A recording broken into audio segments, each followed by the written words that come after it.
पूजा के इस पावन पर्व पर राजस्थान के पूर्व उप मुख्यमंत्री और कांग्रेस के बड़े नेता सचिन पायलट अपने गृह निवास पे आ रहे हैं, वैदपुरा के अंदर आ रहे हैं। देखिए, सचिन पायलट कांग्रेस के पूर्व केंद्रीय मंत्री और देश के सबसे बड़े दिग्गज नेताओं में शुमार। सचिन पायलट जो है राजेश पायलट जी के पुत्र हैं।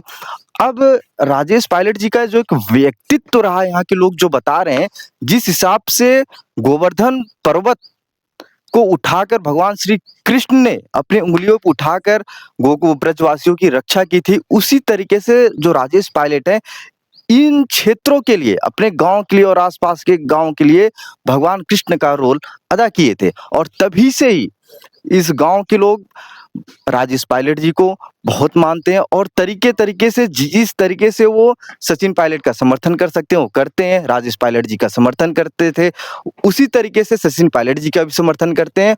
और चुके हैं वैदपुरा गांव में, यहाँ बहुत सारे लोग हैं। आज हम इनसे जानेंगे कि सचिन पायलट से लेकर राजेश पायलट जी का जो एक सफर रहा इस गांव में, राजेश पायलट जी का व्यक्तित्व कैसा रहा और सचिन पायलट जी का जो वर्तमान व्यक्तित्व है वो कैसा रहा। देखिए, हमारे साथ दादा हमारे हैं, तो हम इनसे जानेंगे कि राजेश पायलट जी का व्यक्तित्व कैसा रहा था। बोलिए। बढ़िया रहा भैया, सब बढ़िया रहा था। बहुत बढ़िया, बहुत ही बढ़िया।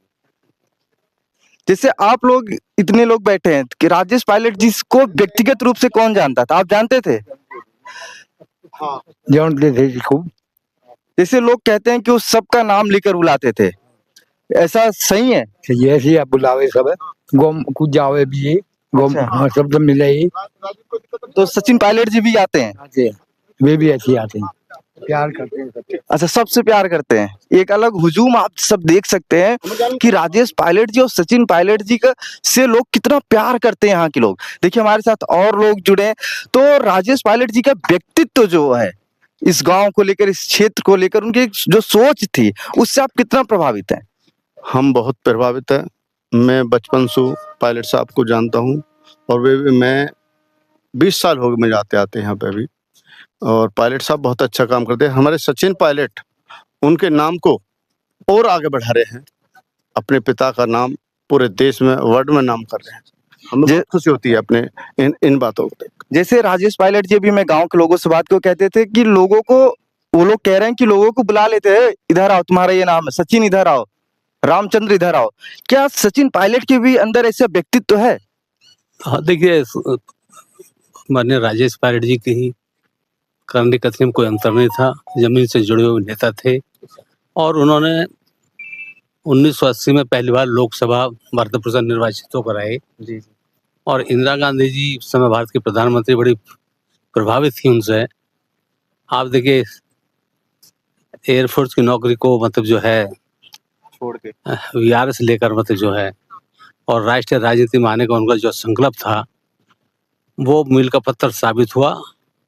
और सबसे बड़ी खास बात ये थी, इस देश के अंदर अगर किसान की, पिछड़ा वर्ग की, अल्पसंख्यकों की, सभी वर्गों की वो लड़ाई लड़ते थे।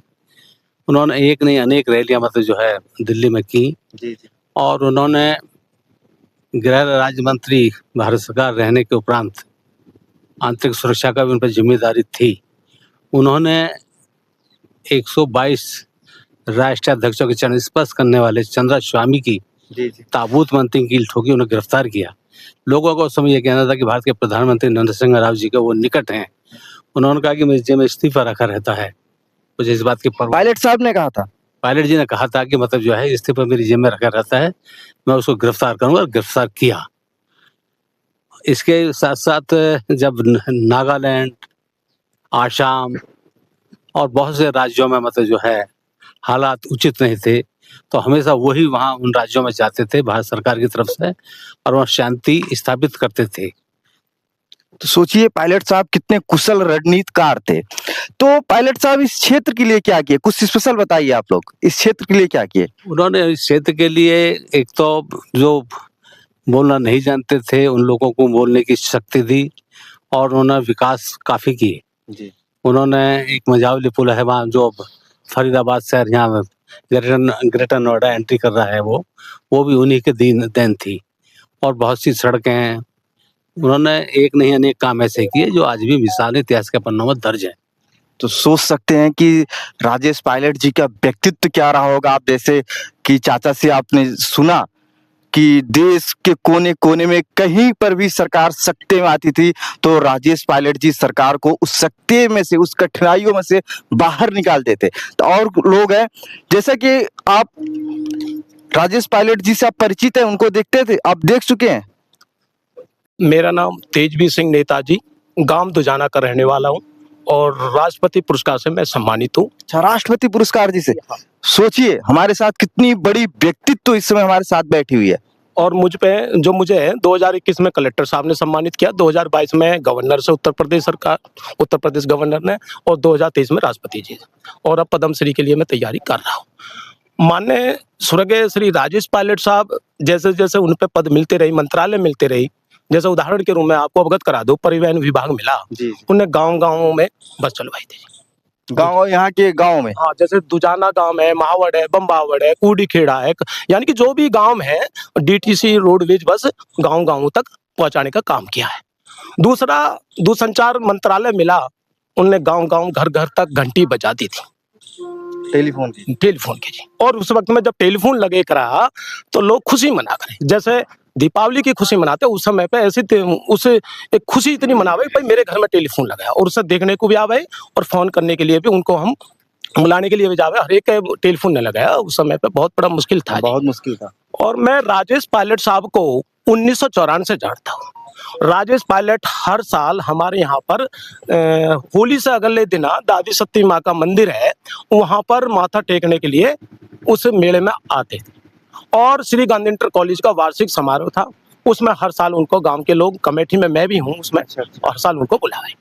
राजेश पायलट साहब के अंदर वो खूबी है, वे नाम से नहीं, वे चेहरों से भी जानते हैं, वे गांव से भी जानते हैं, नाम से भी जानते हैं, और एक बार उन्हें देख लिया और उनके सामने जो आदमी एक बार आ गया तो उनको गले लगावे।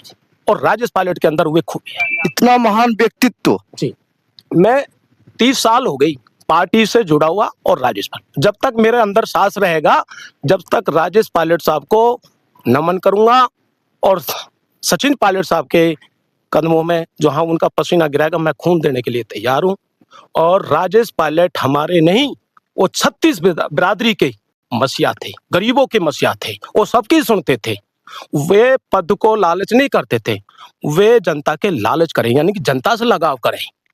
उनके अंदर आज तो पद के लिए भगता है आदमी, भाई मुझे कुर्सी चाहिए, कैसी भी सही, पता ना किस उस पर पहुंच जाता आदमी, कोई पता नहीं उसकी गरिमा को, अपनी को, यानी कि जो उन्हें पद चाहिए, मेरा कहने का मतलब उनको पद की परवाह नहीं थी, उन्हें जनता की परवाह थी, मजदूरों की, किसानों की, हर बिरादरी के लोगों की परवाह थी, गरीबों की, हर आदमियों की सुनते थे।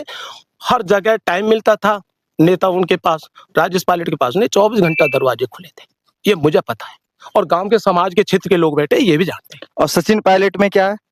सचिन पायलट साहब के अंदर वे है, एक लोकप्रिय है, जनता को भी जानते हैं। राजेश पायलट के बताए हुए चिन्ह पे, पद चिन्हों पे वे चल रहे हैं, और राजेश पायलट में और सचिन में देखो, राजेश पायलट ही है, सचिन पायलट में अभी धीरे धीरे वहां तक पहुंच जाएगा। लेकिन जैसा कि आप लोग सब लोग बैठे हैं, तो 2014 में जब राजस्थान में कांग्रेस पूरी तरीके से सिमट गई थी, सचिन पायलट जी ने दिन रात एक करके मेहनत करके कांग्रेस को राजस्थान में सरकार में खड़ा कर दिया 2018 में। लेकिन कांग्रेस के शीर्ष नेतृत्व ने उनको इसका इनाम नहीं दिया, तो क्या आप सबको कष्ट हुआ था इसका? उन्हें मुख्यमंत्री बनना चाहिए था। पूरे देश को कष्ट, सभी बिरादरियों को हमें नहीं, पूरे देश को कष्ट हुआ ये था हमको नहीं, पूरे सब देश को बिरादरियों कष्ट हुआ को, था पूरे देशवासियों को कष्ट हुआ था। हर देश का आदमी जानता था। कांग्रेस के लोग भी इसमें बड़े मतलब चिंतित थे कि मतलब जो है हकदार वो थे, मगर उस समय हालात ऐसे उत्पन्न हुए, हाईकमान को मजबूरी में निर्णय लेना पड़ा, उन्हें संतोष व्यक्त करना पड़ा डिप्टी सीएम से, वरना वो मुख्यमंत्री के हकदार थे। जैसा कि मध्य प्रदेश में देखा गया था कि सिंधिया साहब ने कांग्रेस तोड़ के भाजपा में आ गए थे, अटकलें लग रही थी, तो आप सबको भी ये महसूस हो रहा था कि पायलट साहब भाजपा आ सकते हैं? कन्फर्म था ये, आज मुझे कहने में कोई संकोच नहीं है। मुख्यमंत्री अब वो जो आने वाला है वो 28 का, उसमें वो निश्चित रूप से मुख्यमंत्री बनेंगे। ये पार्टी नहीं, सभी दलों की चाहत भी है, आम जनता की चाहत भी है। सबसे बड़ी विशेषता यह सचिन पायलट जी की, वो हर मोर्चे पर सफल है। देश के किसी भी उस पर मतलब जो है, उन्हें डिबेट में बैठा लीजिए, किसी विषय में बैठा लीजिए, वो एक ऐसे लीडर हैं, उनके साथ जब वो चलते हैं, हजारों लाखों की भीड़ उनके पीछे पीछे चलती है। ये सचिन पायलट के अंदर करिश्मा है। आप सब देख रहे होंगे कि राजेश पायलट ही नहीं, सचिन पायलट के भी लोग यहाँ पे बड़े फैन हैं। वो जो फैसले करते हैं, जो कदम उठाते हैं, लोग उनका समर्थन करते हैं। तो मिलते हैं आपसे फिर। पायलट साहब आने वाले हैं